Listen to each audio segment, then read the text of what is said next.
A scream tore through the midnight silence, shattering the stillness of the cracked desert ranch. Sarah Coleman stumbled onto the porch, heart pounding as flames licked the barn and shadowy figures vanished into the dark. "You'll pay for sheltering him," a voice hissed from the night, dripping with hate for the Apache she'd saved. Why would a lone widow risk everything for a stranger? What secret bound her to this land and its ghosts? Dive into this tale of courage and defiance. Like, share, and subscribe for more stories of heart-pounding redemption. The land stretched out like a cracked canvas under a merciless sky, its surface split and scorched, as if the earth itself bore the weight of forgotten promises. Dust swirled in the dry wind, carrying the faint scent of brittle grass and the ghosts of days long gone.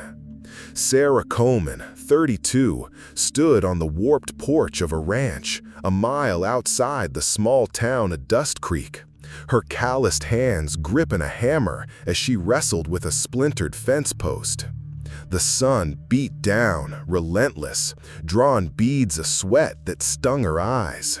Her dark hair, tied back with a faded kerchief, clung to her neck as she worked. This ranch was all she had left, her last tether to a life that had crumbled 2 years ago when her husband, Nathan, succumbed to a fever that swept through him like wildfire. No doctor could name it, no preacher could ease it. Dust Creek buried him in a shallow grave and turned their backs, their whispers sharp as thorns. Too young to be alone, too stubborn to leave. Sarah wasn't sure if she was brave or just foolish, but every nail she drove into the wood felt like a defiance against the world that wanted her to break. She paused, wiping her brow, her green eyes scanning the horizon. The well was nearly dry, its water barely enough for the chickens and the single horse she still owned. Money was gone, spent on seed that never took root in this cursed soil. Nathan had brought her here from the east, chasing dreams of a new life, but those dreams had withered faster than the crops. Now, the townsfolk looked at her with pity or scorn, their glances heavy with judgment. "A woman shouldn't live out here alone," they'd say in the general store, their voices low but cutting. "She'll lose that land to Brody or worse." Brody, the man who owned half of Dust Creek and hungered for the rest, had offered to buy her ranch more than once, his smile as oily as the promises he made. Sarah had refused every time, though each refusal cost her another ally in town. "Keep going, Sarah," she muttered to herself, her voice barely louder than the wind. "You don't quit." She swung the hammer again, the thud echoing in the stillness. Above, a lone vulture circled, its shadow slicing across the cracked earth. She hated that bird, its patient hunger, a reminder of how close she was to losing everything. The fence post gave way under her effort, standing firm at last, and she allowed herself a small nod of satisfaction. But the victory was fleeting. As she turned toward the barn to fetch more nails, a glint caught her eye near the ridge behind the corral. A pile of rags, or so she thought, discarded by some passing traveler. Curiosity tugged at her, overriding the unease that prickled her skin. She stepped closer, her boots crunching on the dry ground, and her breath caught in her throat. It wasn't rags. It was a man, lying on his side, his chest rising faintly, as if each breath was a battle. Blood stained the earth around him, dark and crusted, pooling beneath a torn deerskin shirt that exposed a wound deep enough to glimpse bone. His long black hair was matted with dust, and a necklace of beads and a single raven feather hung around his neck. An Apache. Sarah froze, her heart slamming against her ribs. Every story she'd heard in Dust Creek flooded her mind. Tales of raids, of burning homes, of blood spilled under moonlight. Never trust an Apache, old man Carver had warned her once, his eyes hard as flint. They'll take your kindness and repay it with a knife. She gripped the hammer tighter, her knuckles whitening, and took a step back. Then another. The man groaned, a low, pained sound that stopped her cold. His hand twitched, reaching for nothing, and his head lolled as if trying to lift itself from the dirt. He was dying, and not quickly. Sarah glanced at the empty road stretching toward town. No one would come. Dust Creek wouldn't care if an Apache bled out on her land. They'd probably cheer. She should walk away. She knew she should, but her feet didn't move. Instead, she found herself turning toward the barn, her steps quick and deliberate. She grabbed a dented tin cup from a shelf, its edges worn from years of use, and ran to the well. The bucket creaked as she hauled it up, the water inside barely enough to fill the cup halfway. It was precious, almost gone, but she didn't hesitate. Kneeling beside the man, she slid one hand under his head, her fingers brushing against his fever-hot skin. "Hey," she whispered, her voice trembling. "You need to drink. Come on." His eyes flickered open, dark and wild, like a cornered animal's. They locked onto hers, unreadable, and for a moment she thought he might lash out. But he didn't. Slowly, his lips parted, and she tilted the cup, letting the water trickle into his mouth. He swallowed once, then again, each sip seeming to pull him back from the edge. "Don't you dare die on me," she said, her voice sharper now, more to steady herself than him. He didn't respond, but his gaze held hers, intense and searching, as if he could see the fear she was trying to hide.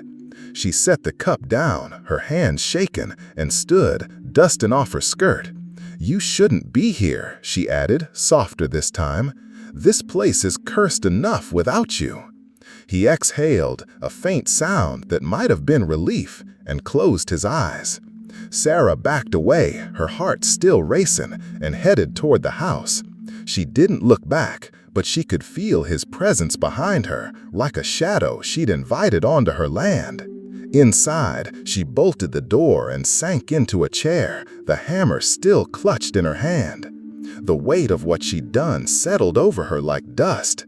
She'd given water to a stranger, an Apache, in a land where kindness to the wrong person could cost you everything. Dust Creek would never understand. They'd call her a fool, or worse, a traitor. She thought of Brody, his cold eyes and sharper tongue, and the way he'd been circling her ranch since Nathan's death.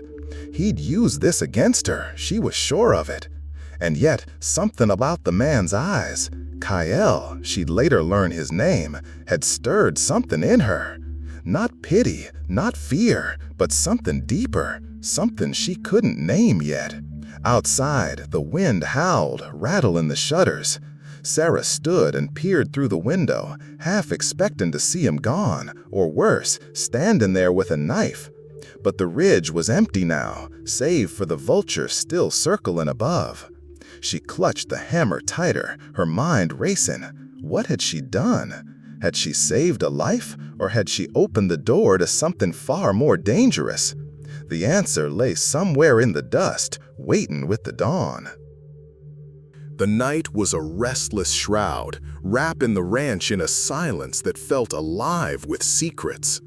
Sarah sat by the window, her husband's old rifle across her lap, its weight unfamiliar and useless in her untrained hands. She didn't know how to fire it, but it was a comfort, a prop against the dread that gnawed at her. The stars outside burned cold, and the wind carried a low hum, like the land itself was holding its breath. She hadn't slept, her mind replaying the moment she'd knelt by the wounded Apache, his dark eyes searing into hers. What had she done? The question clawed at her, but before she could chase it further, the earth trembled. Not thunder, not a storm, but something heavier, closer. A pulse of hooves pound in the dirt, growing louder with every second. She leapt to her feet, the rifle slip into the floor with a clatter. Through the window she saw them, silhouettes against the pre-dawn sky. Dozens of riders cresting the hill like specters rising from the earth. Their horses moved in eerie unison, no dust cloud, no shouts, just the steady drum of hooves that shook the ground like a heartbeat. Sarah's breath hitched as she stumbled onto the porch, her bare feet cold against the wood. The riders fanned out, encircling the ranch, their faces painted with streaks of red and black, feathers catching the faint light of a rising sun. They were Apache, every one of them, and their silence was more terrifying than any war cry. Her hands trembled as she gripped the porch railing, her eyes darting to the barn where she'd left the wounded man. Was this his doing? Had she saved him only to bring death to her doorstep? The lead rider dismounted, his movements slow but deliberate, his shoulders still wrapped in the makeshift bandage she'd seen yesterday. It was him, the man she'd given water to, standing taller now despite the pallor of his face. Blood stained his sleeve, but his eyes were steady, locked on hers with an intensity that made her want to look away. He stepped forward, limping slightly, and stopped just beyond the corral. The other warriors remained still, their presence a quiet threat. Sarah's heart pounded, but she forced herself to stand straighter. "What do you want?" she called, her voice sharper than she felt. "I gave you what I had. Isn't that enough?" He tilted his head as if her words were a puzzle. "You gave life," he said, his voice low and rough, accented but clear. She blinked, caught off guard. "I don't want payment. I want you gone before this town comes for my head." His lips twitched, not quite a smile. "They will come anyway. They always do." Before she could respond, he turned to the riders and spoke in Apache, his words sharp and rhythmic, like a song she couldn't understand. The warriors' posture shifted, spears lowered, eyes softened. One by one, they turned their horses, retreating into the dawn like shadows dissolving. All but him. He stayed, walking past her to the barn and sitting against a post, as if the land had always been his. Sarah followed, her hands clenched into fists. "You can't just stay here," she said. "You know what they'll say. They'll think I'm hiding you, helping you." He looked up, his gaze calm but unyielding. "I am Kyle. I stay because you are not safe." "Safe?" She laughed, a brittle sound. "You think you're keeping me safe? You're the reason I'm in danger now." Kael's eyes darkened. "Danger was here before me. I only make it visible." His words stung, cutting through her anger to something raw. She turned away, pacing the porch, her mind racing. Dust Creek was already a powder keg, and Brody would light the fuse the moment he heard about this. She could already imagine his voice, smooth and venomous, rallying the town against her. "You don't know these people," she said. "They don't forgive." "And you?" he asked, his voice quieter now. "Do you forgive?" The question stopped her cold. She opened her mouth, then closed it, her thoughts tangling. Forgiveness was a luxury she hadn't afforded herself since Nathan's death, since the town turned its back on her. "I don't know," she admitted finally, her voice barely a whisper. "But I know I can't fight them all." Kael stood, wincing as he put weight on his injured side. "You fought for me when you didn't have to. That is not weakness." He gestured to the horizon, where the last of the riders had vanished. "My people came to take me. I told them you are not an enemy. They listened. Now I stay until your enemies listen too." Sarah stared at him, torn between disbelief and a strange, reluctant admiration. "You're as stubborn as this land," she muttered. This time, he did smile, a faint curve of his lips. "Good. This land needs stubborn." By midday, the ranch was quiet again, but the air felt charged, like the calm before a storm. Kael worked silently, mending a broken gate with hands that moved with practiced ease, despite his wound. Sarah watched from the porch, her mind a whirl of questions. Why had he stayed? What did he owe her, really? And why his presence, dangerous as it was, make the ranch feel less empty? She shook her head, pushing the thoughts away, and went to fetch water for the chickens. When she returned, she found Kael kneeling by the well, staring at it as if it held answers she couldn't see. "What is it?" she asked, setting the bucket down. He didn't look up. "Water is sacred to my people. It carries memory. It binds lives."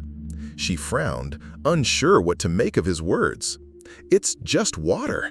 It's barely enough to keep this place alive." He glanced at her then, his eyes sharp.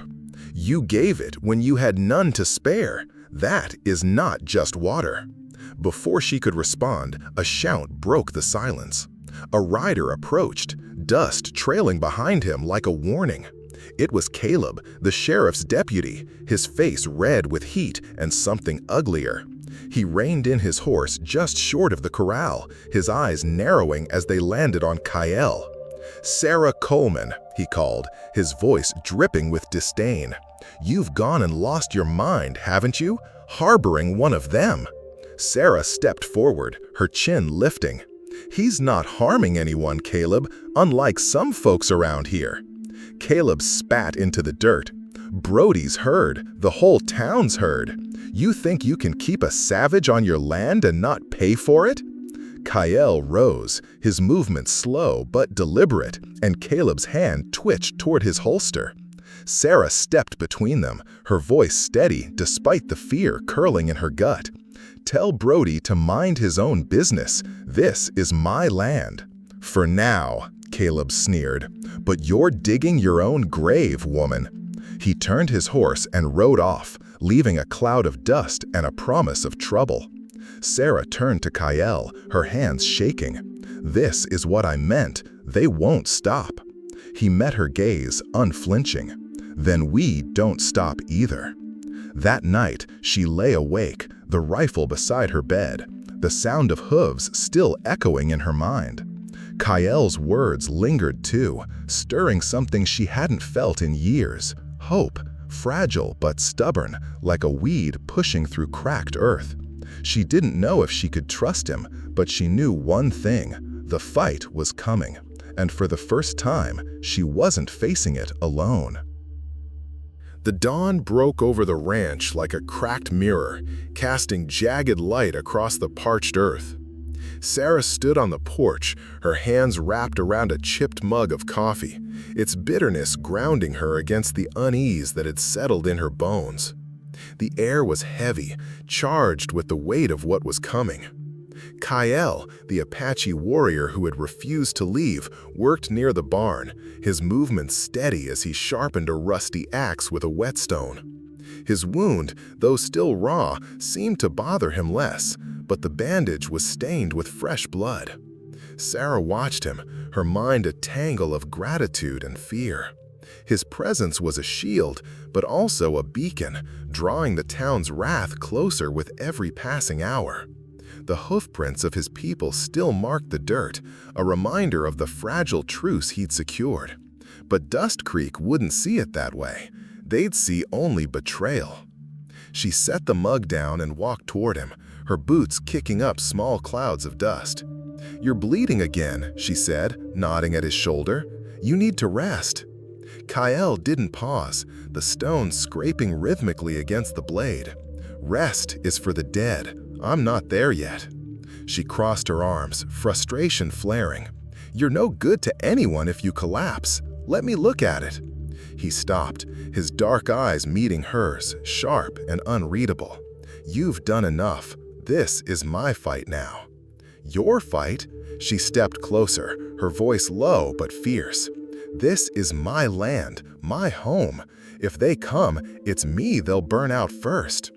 Kyle set the axe down, his gaze softening slightly. "Then we make sure they don't." Before she could argue, a faint clatter from the chicken coop made her turn. One of the hens was loose, flapping wildly near the fence.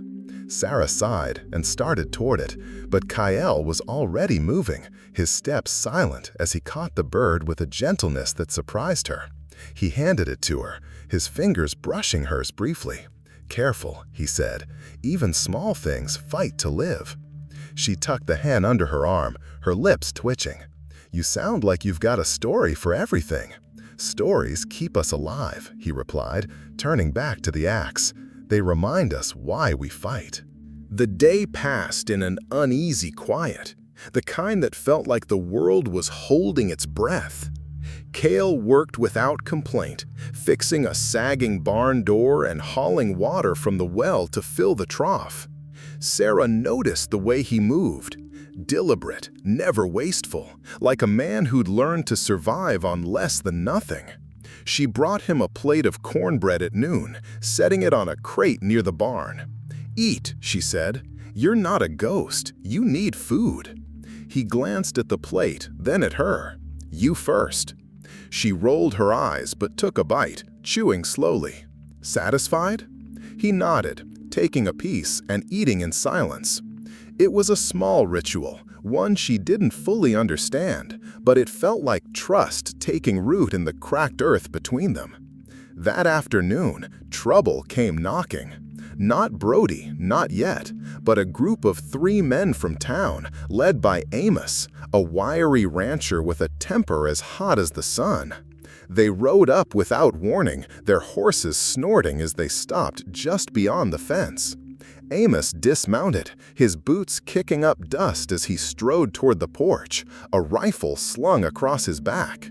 "We need to talk," he called, his voice tight with barely restrained anger. Sarah stepped outside, her hands on her hips. "Talk then, but keep your distance."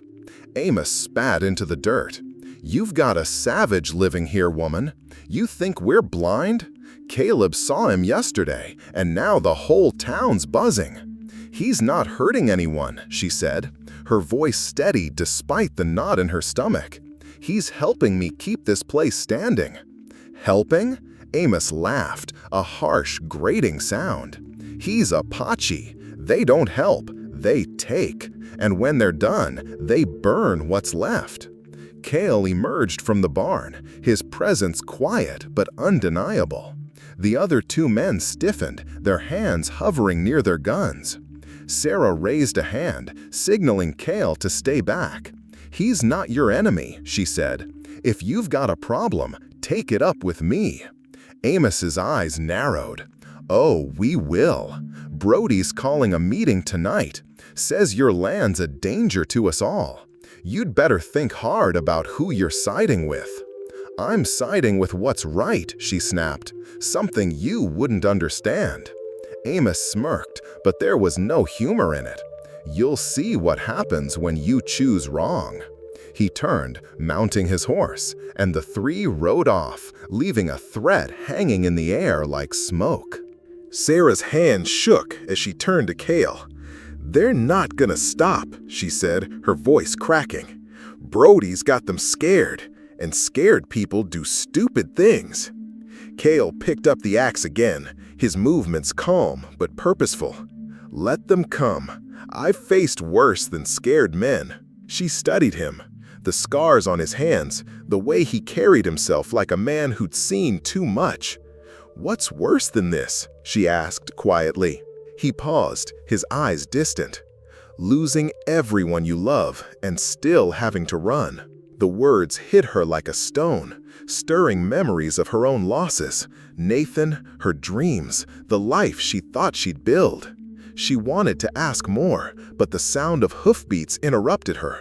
This time it was a single rider, a young boy named Eli, no older than 15, who worked at the general store. He stopped short of the ranch, his face pale. "Miss Coleman," he said, breathless. "Sheriff sent me. Says you need to come tonight. Brody's got the town riled up, and they're talking about running you out if you don't get rid of that Apache." Sarah's jaw tightened. "Tell the sheriff I'm not hiding anyone. This is my land, and I decide who stays." Eli hesitated, his eyes flicking to Cale, who stood silently by the barn. "Ma'am, it ain't just talk. Brody's got papers. Says your husband signed the ranch over to him before he died. Says he's coming for what's his." Sarah's blood ran cold. "Papers? What papers?" Eli shrugged, nervous. "Dunno, just what I heard. You'd best be ready." He turned and rode off, leaving Sarah staring at the dust he'd kicked up. She spun to face Cale, her voice trembling with fury. "Did you hear that? Nathan sold this place behind my back to Brody?" Cale's expression didn't change, but his eyes sharpened. "A man who hides truth from his wife hides more than land." "What's that supposed to mean?" she demanded. "It means," he said, stepping closer, "you need to know what you're fighting for and who you're fighting against." That night, Sarah couldn't sleep, her mind racing with Eli's words. Papers, a betrayal she hadn't seen coming. She sat by the fire, staring into the flames, while Cale kept watch outside, his silhouette a quiet sentinel against the stars. The ranch felt different now, not just hers, but theirs, bound by something stronger than debt. She didn't know what Brody held, but she knew one thing. She wouldn't let him take her home, not without a fight. And for the first time, she felt ready to give one, with Cale by her side. The morning sun climbed slowly, its light harsh and unforgiving, painting the ranch in shades of gold and ash. Sarah stood in the doorway, her hands clenched around the handle of a broom, sweeping away the dust that seemed to cling to everything. The air was thick with tension, the kind that made every creak of the barn or rustle of grass feel like a warning. Cal worked near the corral, his hands steady as he repaired a broken trough, his focus unshaken despite the storm brewing in town. Sarah watched him, her mind churning with the boy Eli's words from the day before. Brody's claim, a supposed contract, Nathan's betrayal.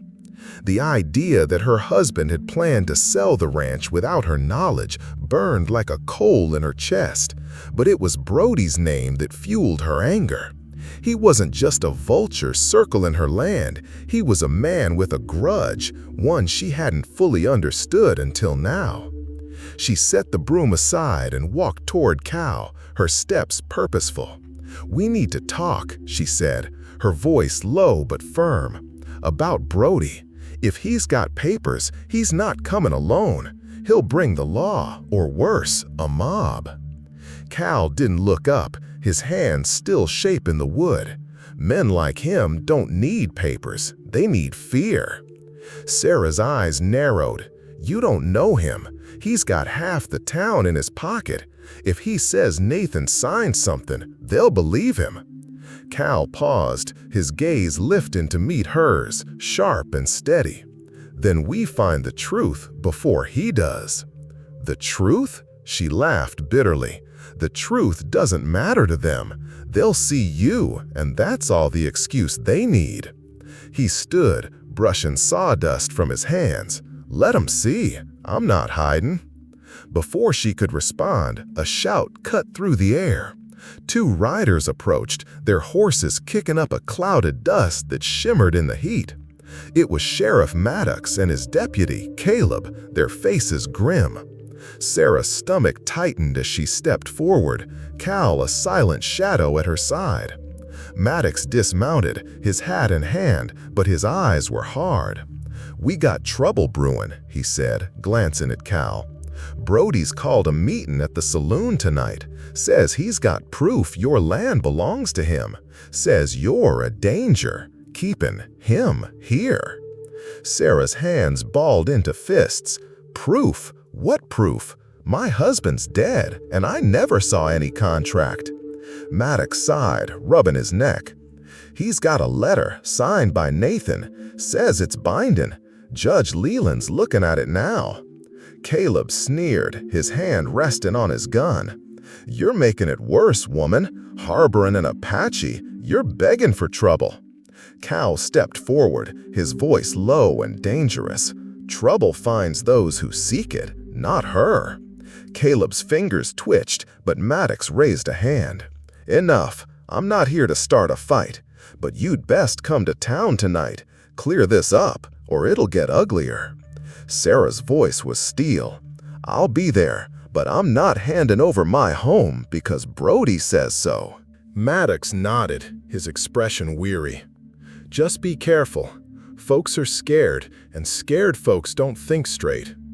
He mounted his horse, and the two rode off, leaving Sarah and Kyle in a silence that felt like the edge of a blade. She turned to him, her voice trembling with a mix of fear and resolve. "If Brody's got a letter, it changes everything. I need to know what I'm fighting for." Kyle's eyes softened, but his words were firm. "You're fighting for what's yours, not just land, your life, your choice." She shook her head, her throat tight. "What if I lose it all?" He stepped closer, his voice barely above a whisper. "Then we build again, together." The words hung between them, heavy with meaning. Sarah wanted to argue, to push back against the hope his presence stirred, but she couldn't. Instead, she nodded and turned toward the house, her mind racing. She needed answers, and the only place to find them was inside. In the attic, beneath a pile of Nathan's old clothes, she found a locked tin box she'd never seen before. Her hands shook as she pried it open with a knife, revealing a stack of letters tied with twine. The top one was addressed to Brody, written in Nathan's precise hand. Her breath caught as she read. "As agreed, the ranch is yours for the price discussed. Sarah will be told after the deal is done. Keep it quiet." The date was a month before Nathan's death. She sank to the floor, the letter crumpling in her hand. "He lied to me," she whispered, tears burning her eyes. "All this time, he was planning to sell my home." The betrayal cut deeper than she'd expected, not just because of the land, but because it confirmed what she'd always feared. Nathan had never truly seen her, only the role she was supposed to play. Kyle appeared in the doorway, his shadow falling across the attic floor. "What did you find?" he asked, his voice gentle but urgent. She held up the letter, her voice breaking. "He was going to give it all to Brody. He didn't even tell me." Kyle knelt beside her, taking the letter and reading it silently. His jaw tightened. "This is not law. It's a promise, and promises die with men." "But Brody's using it," she said, wiping her eyes. "He'll twist it, make the town believe it's real." Kyle handed the letter back, his gaze steady. "Then we show them it's not. Tonight." The saloon was packed when Sarah arrived, the air thick with smoke and the murmur of angry voices. Kyle stayed outside, hidden in the shadows, his presence a quiet assurance as she stepped through the swinging doors. Brody stood at the center, holding a folded paper like a trophy, his eyes gleaming with triumph.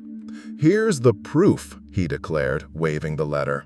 "Nathan Coleman sold this land to me, fair and square. His widow's got no claim, and she's putting us all at risk by keeping that Apache on her property." Sarah pushed through the crowd, her voice cutting through the noise.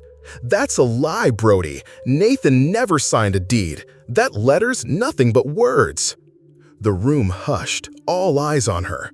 Brody's smile didn't falter. "Words from your husband, Sarah? You calling him a liar?" She held up her own letter, her hand steady despite the fire in her chest. "I'm calling you a thief. Nathan wrote this, but it's not a contract. It's a betrayal, and you're using it to steal what's mine." A murmur rippled through the crowd.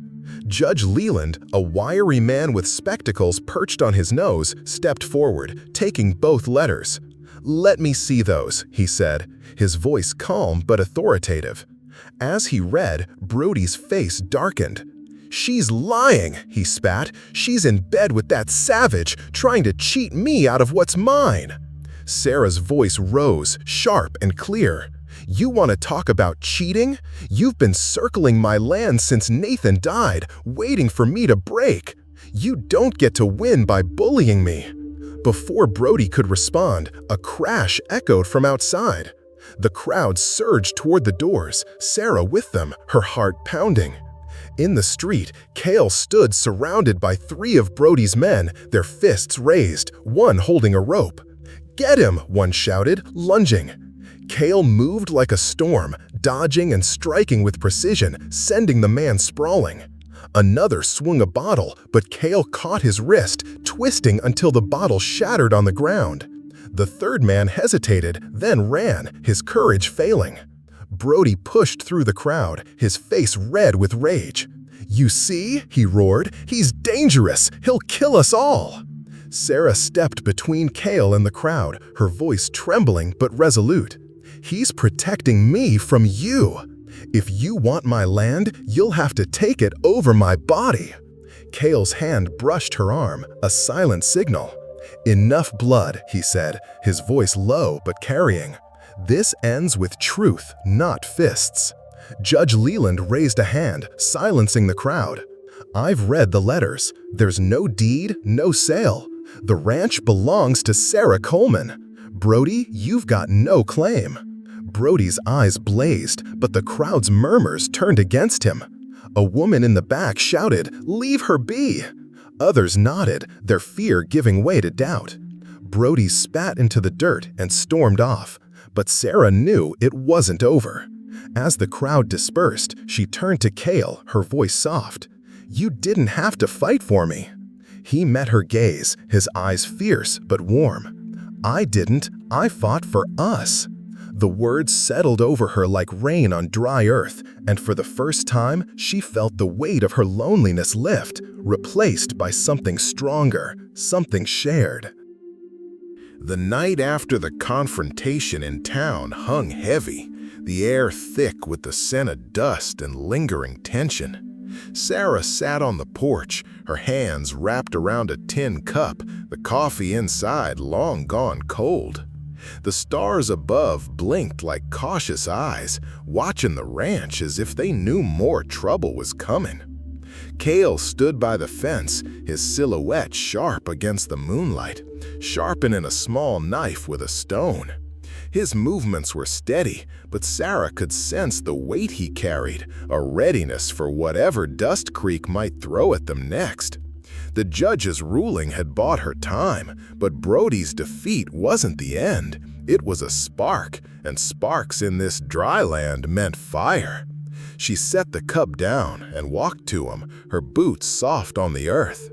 "You're still here," she said, her voice quiet but edged with something new, gratitude, maybe, or trust. Cale paused, the stone still in his hand. "Because the fight isn't over, you know that." She crossed her arms, the night's chill seeping through her shawl. "I thought I could handle this alone. I was wrong." He looked at her, his eyes catching the starlight. "Alone is a choice. You don't have to make it." Before she could respond, a faint crack echoed from the ridge beyond the corral. Cale's head snapped toward the sound, his body tensing like a coiled spring. Sarah followed his gaze, her heart quickening.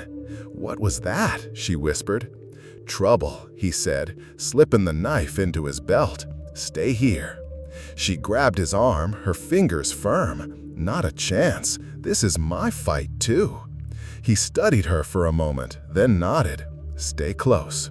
They moved toward the ridge, the darkness swallowing their steps. The air grew colder, the wind carrying a faint murmur, voices low and mean. Sarah's pulse raced as they crouched behind a cluster of mesquite trees. Below, 4 figures moved in the shadows, their shapes barely visible against the moonlit earth. One carried a torch, its flame flickering hungrily. Another held a can of kerosene. Sarah's breath caught as she recognized the glint of a branding iron in the third man's hand. The fourth stepped forward, his voice unmistakable. "Brody." "Burn it," he growled. "If she won't leave, we'll make her." Sarah's hands clenched into fists, rage drowning her fear. "They're going to destroy everything," she hissed. Cale's voice was calm but lethal. "Not tonight." He motioned for her to stay low and slipped into the darkness, moving like a shadow. Sarah's heart pounded as she watched him circle the men, his steps silent. She gripped a rock, her only weapon, and followed, ignoring his warning. Brody's men spread out, one splashing kerosene on the barn's base. The torchbearer raised his flame, but before he could light it, Cale struck. A blur of motion, a muffled cry, and the torch fell, sizzling in the dirt. The man with the kerosene swung wildly, but Cale was already gone, reappearing behind the third, wrenching the branding iron free and hurling it into the brush. Brody spun, his gun drawn. "Show yourself," he roared. Sarah stepped out, the rock raised. "Leave my land, Brody, now." He laughed, cold and sharp. "You're a fool, woman. You think that savage can save you?" Cale emerged, his knife glinting. "She doesn't need saving. She needs you gone." Brody fired, the shot cracking through the night. Sarah screamed, but Cale was faster, diving low and tackling Brody to the ground. The gun skidded across the dirt. The other men froze, then ran, their courage crumbling. Cale pinned Brody, his knee on his chest. "This ends," he said, his voice a low growl. "No more fire, no more lies." Brody spat, his face twisted with hate. "You'll pay for this, both of you." Sarah stepped closer, her voice steady despite the trembling in her hands. "You've lost, Brody. The judge saw through you. The town's starting to see it too." Cale released him, standing slowly. Brody scrambled to his feet, his eyes wild. "This ain't over," he snarled, backing away into the dark. The ranch fell silent, the only sound the faint crackle of the extinguished torch. Sarah's legs shook as she dropped the rock, her breath ragged. "They'll come back," she said, her voice barely above a whisper. Cale sheathed his knife. "Let them. We'll be ready." The next morning, Sarah found something on the porch, a small woven charm of straw and raven feathers tied with a turquoise bead. She knew it was Cale's, a quiet offering. She held it, her fingers tracing the delicate weave, and felt a warmth she hadn't known in years. When she found him by the well, she held it up. "What's this?" He glanced at it, his expression unreadable. "Protection, for you." She smiled faintly. "I didn't think you believed in luck." "Not luck," he said, "strength. You carry it already. This just reminds you." Days passed, the ranch settling into a fragile peace. Cale stayed, not as a guest, but as part of the land's rhythm, repairing fences, tending the chickens, always watching the horizon. Sarah began to notice small things: his quiet care, the way he waited for her to eat first, the way he never entered the house without her invitation. One evening, as they sat by a fire, she broke the silence. "You don't talk about your people," she said. "Your family. Do you miss them?" Cale's hands stilled. The stick he was carving paused mid-motion. "Every day," he said softly, "but missing doesn't bring them back."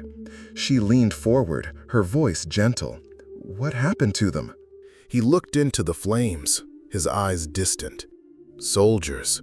They called us thieves, burned our homes. My sister, she didn't run fast enough." Sarah's chest tightened. "I'm sorry." He shook his head. "Don't be. You didn't hold the torch." The words hung between them, heavy with shared pain. Sarah reached out, her hand resting on his. "You're not alone here," she said. "Not anymore." He didn't pull away, but his eyes met hers, searching. "And you? What keeps you fighting for this place?" She hesitated, the firelight flickering across her face. "It's all I have left. Not just the land, but what it means. Freedom. A life I choose, not one someone hands me." Cale nodded, a faint smile touching his lips. "Then we fight for the same thing." Weeks later, a rider came. Not Brody, but an old woman, Martha, from town. She carried a basket of apples, her face lined with years and worry. "I don't agree with what you're doing," she said, setting the basket down. "But I know what it's like to lose everything. You don't deserve this." Sarah took the basket, her throat tight. "Thank you," she whispered. Martha glanced at Cale, working in the distance. "He's not what they say, is he?" "No," Sarah said. "He's more." The town's whispers grew quieter, replaced by small gestures, a child's wave, a loaf of bread left on the fence. But Sarah knew peace was fragile. One night, as she and Cale sat under the stars, she spoke, her voice soft. "Do you ever think about leaving?" He looked at her, his eyes steady. "I did, until I found a reason to stay." She leaned against him, her head on his shoulder. "And what's that?" "You," he said, simply. The wind sang through the grass, and the ranch felt alive, not with fear, but with something new, hope, woven from a single act of kindness that had bound two souls across worlds, stronger than any fire could burn. The story of Sarah and Kyle reveals a profound truth. Kindness, even in the face of fear, can forge unbreakable bonds and challenge deep-seated prejudice. Sarah's simple act of giving water to a wounded stranger defied a town's hatred, proving that compassion transcends boundaries of culture or history. Her courage to stand against injustice, alongside Kyle's unwavering loyalty, shows that true strength lies in choosing humanity over division. Their journey reminds us that one small act can ripple outward, transforming lives and healing wounds. In a world quick to judge, their story urges us to act with empathy, to protect what matters, and to fight for connection over conflict. Let their tale inspire you to look beyond fear and embrace the power of understanding. For more stories of resilience, honor, and redemption that stir the soul, like, share, and subscribe to our channel. Join us to uncover more narratives that challenge, uplift, and ignite your spirit.